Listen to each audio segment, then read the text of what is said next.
Hi, I'm Skylar. If you'd like Firefox to forget a username that it is remembered, or you want it to just never remember them, period, I'll show you a couple security settings that allow you to keep your information private. So in Firefox, I'm going to click Preferences, and then go to Privacy.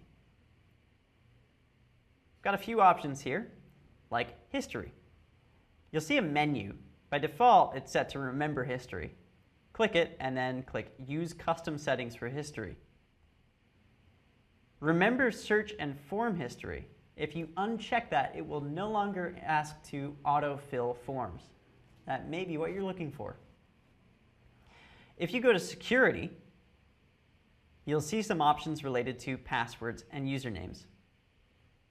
Remember Passwords for sites is enabled by default. By unchecking the box, you can turn it off. But if it's just a few sites which you don't want to be stored, then click Exceptions and type in the specific website you want to be blocked. I'll close that. You can also go to Saved Passwords and manually delete any user account which you do not want Firefox to remember. Thanks for watching. I'm Skylar.